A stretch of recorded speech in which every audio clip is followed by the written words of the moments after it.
আসসালামু আলাইকুম প্রিয় খামারি ভাইয়েরা। আজকে ভিডিওটি সকলের জন্য যারা খামার করছেন এবং যারা খামার করতে চান। তো বিষয়টা হচ্ছে খামার করার মূল ভিত্তিটা হচ্ছে আপনার শেড। আপনার শেডটা কিভাবে নির্বাচন করবেন, আপনার শেডটা কিভাবে তৈরি করবেন, তার উপর ভিত্তি করে আপনার মুরগির মানে বৃদ্ধি এবং আপনার উপার্জন কতটা হবে সেটা নির্ভর করে। তো আমি আজকে একটি খামারে ভিজিট এসেছি, যার শেড নিয়ে আমি ভাবলাম যে আপনাদের সাথে একটি শেড, আদর্শ শেড কিভাবে তৈরি করবেন সেই বিষয়টি নিয়ে আলোচনা করার জন্য।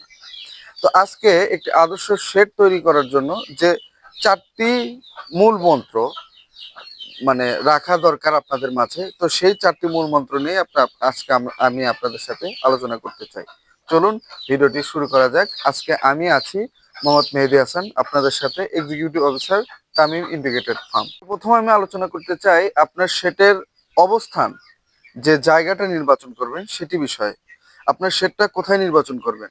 শেড অবশ্যই নির্বাচন করবেন যে আপনার বাসার আশেপাশে, যাতে আপনি সার্বক্ষণিক 24 ঘন্টা শেডে অবস্থান করতে পারেন, বা পাশাপাশি বাড়িরও মানে যে লেবার কস্টিং যে বা পারিবারিক মানুষজন যারা আছে তারা আপনার সাথে শেডটি নিয়ে আপনাকে হেল্প করতে পারে, বা আপনি সার্বক্ষণিক এই শেডে থাকতে পারেন, যাতে করে আপনার ফার্মের সিকিউরিটি মেনটেন হবে, খামার পরিচর্যায় সুবিধা হবে।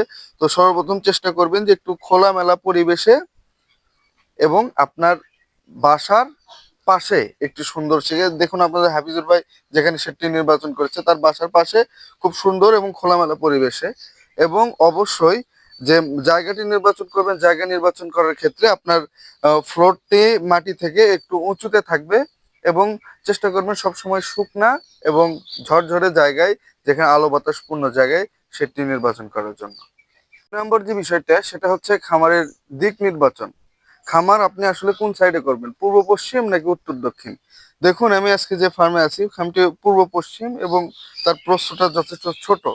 পূর্ব পশ্চিম হওয়ার কারণ, এখন হচ্ছে প্রায় বিকাল টাইম। তো পূর্ব পশ্চিম হওয়ার মূল সত্যটা হচ্ছে, যখন আপনার ফার্মে পূর্ব সাইড থেকে সূর্য উদয় হবে, তখন ডিরেক্টলি আপনার ফার্মে সানলাইট লাগতেছে না, যে ফার্মের এক পাশে লাগছে। এবং এখন পশ্চিম দিকে যখন সূর্য হেলে যায় বা সূর্য নেমে যায়, তো সেক্ষেত্রেও আপনার ফার্মে ডিরেক্টলি সানলাইট লাগছে না, সূর্য আসছে। তো এখানে একটি পর্দা নামায় দেওয়ার কারণে মুরগিতে সরাসরি সূর্যের তাপ লাগছে না, যাতে করে মুরগির হিট স্ট্রোক বা বিভিন্ন সমস্যা থেকে মুরগিকে রক্ষা করা যাচ্ছে।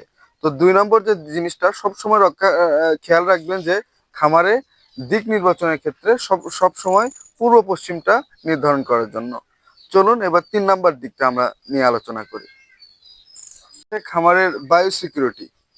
বায়ো সিকিউরিটিটা কি? যে আপনার খামারে বিভিন্ন পশু পাখি বা বিভিন্ন মানুষ বা কুকুর বিড়াল ইত্যাদির দ্বারা যাতে আক্রমণের শিকার না হয়। তো সেক্ষেত্রে আপনি কিভাবে খুব অল্প ব্যয়ে আপনার খামারের বায়ো সিকিউরিটিটা ঠিক রাখছেন? এখানে দেখুন ভাই, আরএফএল এর সুন্দর হচ্ছে আপনার নেট দিয়েছেন, এবং তার পাশে চিকন নেট দিয়েছেন, যাতে কোনো ইঁদুর বা বন্য কোনো প্রাণী এটাতে থাপা দিয়ে মুরগির কোনো ক্ষতি না করতে পারে। এবং তার ওপরে দেখুন ভেন্টিলেশনও ঠিক আছে, এবং এই ফার্মের ওপরে তিনি খুব সুন্দর নেট দিয়েছেন, যে নেটটি দেওয়ার কারণে কি হচ্ছে, যে কোনো পাখি ফার্মে প্রবেশ করতে পারছে না। পাখি প্রবেশে প্রবেশে বিভিন্ন ক্ষতির দিক আছে, যা নিয়ে আমার একটা ভিডিও আছে। যে ফার্মে যদি পাখি প্রবেশ করে সেক্ষেত্রে বাইরের জীবাণু নিয়ে আসে, আবার হচ্ছে এসে আপনার ফিড নষ্ট করে।